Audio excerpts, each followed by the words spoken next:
So in this video, we're looking to find the gradient of a function at a particular point, and also solving for a function if we were given what the gradient was at a particular point.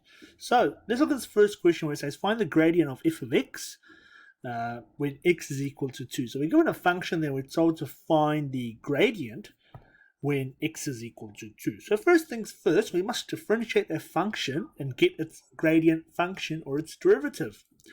So we'll find f dash of x is equal to, again using the principles of differentiation, we get 2x plus 7. And we're finding f dash of x, okay, when x is equal to 2. So we're finding f dash of 2. So wherever there's an x, we substitute in 2. So we get 2 times 2 and plus 7.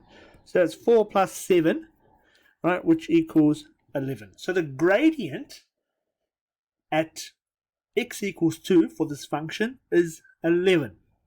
And that is how you solve for something like this. Now let's look at another question over here. Right, so we're told to find the gradient of a function when x is equal to 2. So again, we've got a function over here, f of x is equal to x cubed minus 4x squared plus 5x minus 6. Right, so again, let's differentiate.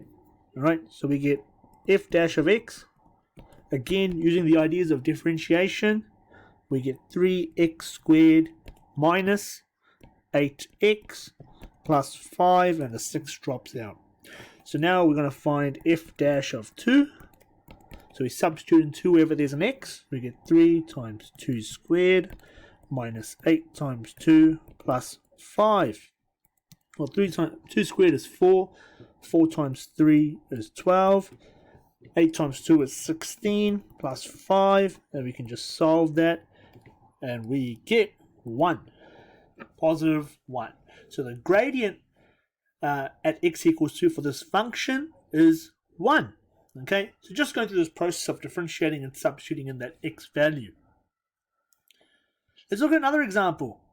So over here, we've been given a function. We're trying to solve for x when f dash of x is equal to 8. So that means the gradient is equal to 8. And we're trying to figure out what that x point is when the gradient is 8. Cool? So let's look at this. So again, we'll differentiate.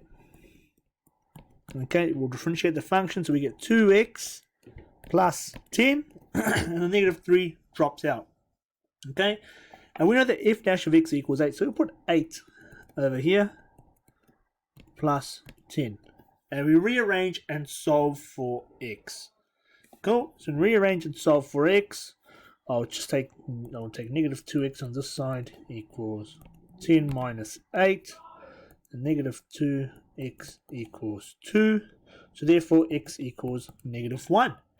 And that is how we solve for x. So at the point x equals negative 1, the gradient is negative 8. So it looks a bit like this maybe. So if we think of it, if I draw a graph, alright, so this might be my graph, or no, somewhere like this, maybe something like this. Okay, this is negative 1 over here. Oh, whoops. Negative 1, okay, and maybe the gradient is negative 8, so it's downward sloping, right? I mean, that's not the idea of negative 8 as a gradient. I probably could draw it a bit better, but I'm pretty sure you get the idea, right? So it probably looks a bit like that, and that is the gradient, negative 1, negative 8. Negative 8 gradient, okay, and this will be negative 1 x. So that's what it looks like, okay, as a picture. Okay, you will get this question in your NZQA exam. You'll get similar questions to this, but there is a few questions like this. So here's a question actually from an NZQA exam. Okay, and this is what it will look like. So a function f is given by f of x is equal to x to the power 5 plus 3x squared minus 7x plus 5. Find the gradient of the graph of the function at the point where x is equal to 1. So we've done some of these examples just before. Okay, so all we do over here is we differentiate the function. Okay, and if you're unsure, always differentiate the function. If you're looking at gradients, you differentiate the function. So again, using the ideas of differentiation, so we get 5x to the power of 4 plus 6x minus 7. And what we do is I'll just scroll up slightly.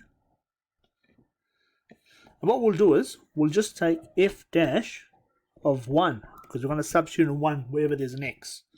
So we get 5 times 1 to the power of 4 plus 6 times 1 minus 7. Okay, we can simplify that. So we get 5 plus 6 minus 7. Alright, if we solve this fully, we get 4. So that means, therefore, at f dash of 1, so when x is equal to 1, the gradient is 4. Alright, and that's how we find the gradient at a particular point. Alright, using our original function and differentiating and substituting in that value.